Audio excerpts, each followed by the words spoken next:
Justin Trudeau and Chrystia Freeland made a surprise visit to Ukraine over the weekend where they announced another shipment of $500 million to Vladimir Zelensky in the Ukrainian war effort, bringing Canada's total contribution to Ukraine since the beginning of the war to over $8 billion.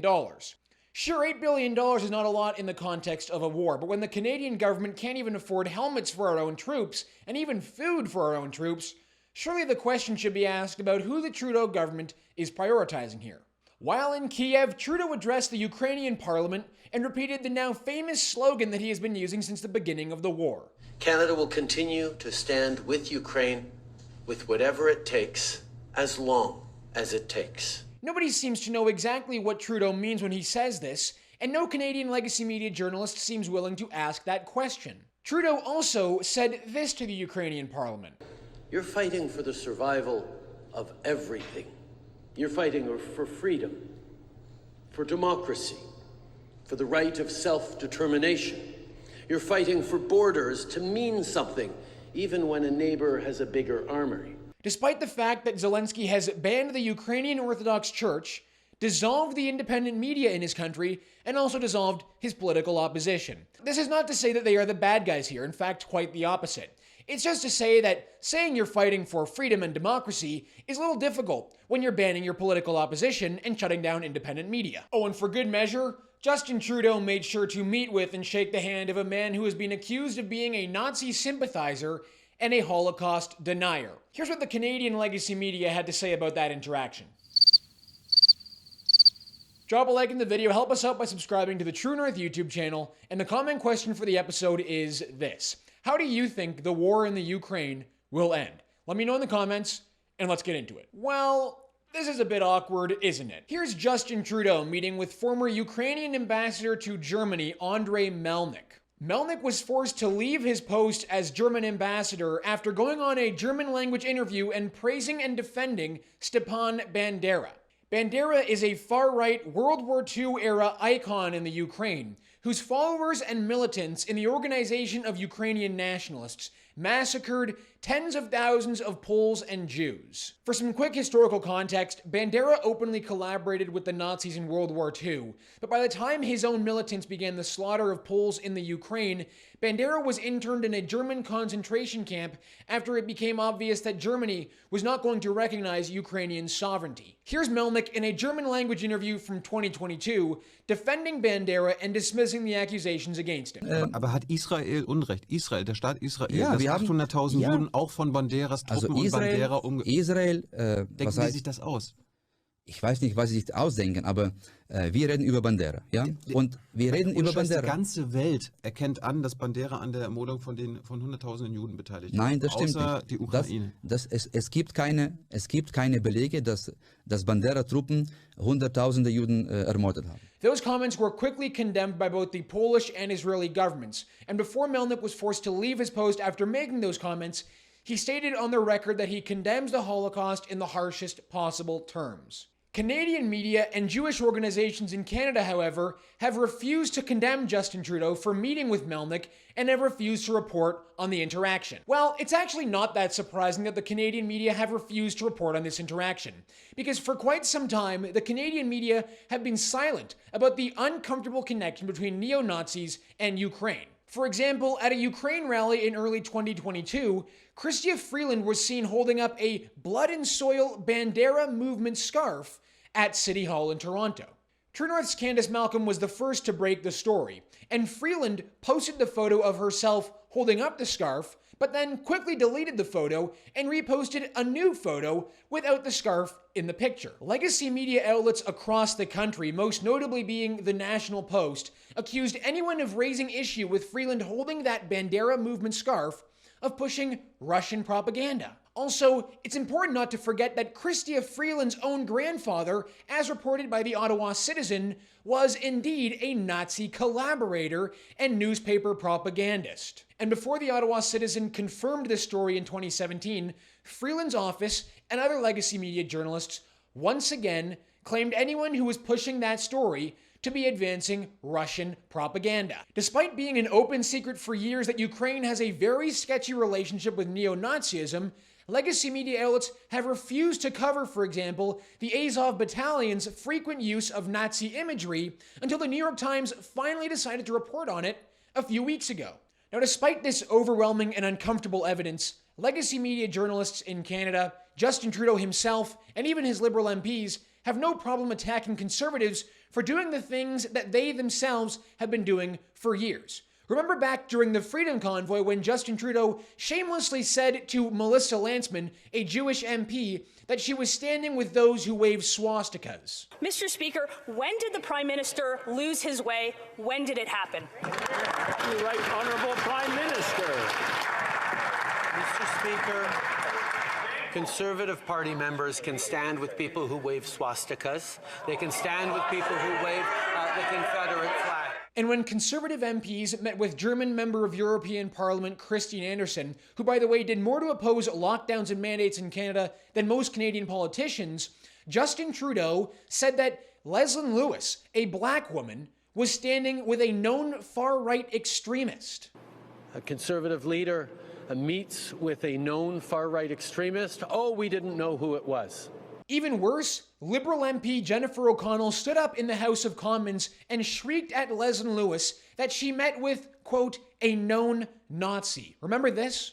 I'm just curious if she's talking about online hate and privacy of Canadians and regulation. Does she condemn her actions by meeting with a known Nazi in this country who spout anti-Muslim rhetoric? Well, Justin Trudeau was seen happily shaking the hand of a man who openly praises Holocaust deniers and defends Nazi sympathizers, and the media is silent. But it just keeps getting worse for Trudeau and Freeland. Back in 2019, Freeland and Trudeau met with Andrei Parubi. Parubi served as the Speaker of the Ukrainian legislature, and he's also the co-founder of a far-right fascist party in Ukraine. According to a report from the Jerusalem Post, as recently as 2016, Parubi made anti-Semitic comments and accused Jews of sending convicts to settle eastern Ukraine and to destroy the genetic memory of the Holodomor. That reporting in Canada is exclusively in True North, not in any Canadian legacy media outlets. Why is that? Like I said at the beginning of the show, on Justin Trudeau's latest trip, he announced another $500 million of taxpayer money to go to Ukraine, bringing Canada's total contribution to $8 billion. If any of you have seen Justin Trudeau talk about the war in Ukraine, you will have heard him say this. We will continue to be there with whatever it takes, as long as it takes. Whatever it takes, for as long as it takes, to support Ukraine. And we will stand with Ukraine with everything it takes, for as long as it takes. What exactly Trudeau means when he says Canada will be there with whatever it takes for as long as it takes isn't exactly clear, because journalists just don't seem to be willing to ask that question. But back in March, Canada's Foreign Affairs Minister, Melanie Joly, might have actually given us a hint at what Trudeau means when he says that. Because back in March, she said that Canada's position was to advocate for regime change in Russia. That's not reckless at all, right? Listen to this. I noticed this morning you used a term that I haven't heard you use before, referring to Russia. You talked about regime change. And I was just wondering, at what point in time did that become Canada's policy to advocate for? And I wanted to ask Minister Wittfeldt if that's the right approach to advocate for when it comes to Russia. Well, we believe that we need to isolate Russia diplomatically, economically, and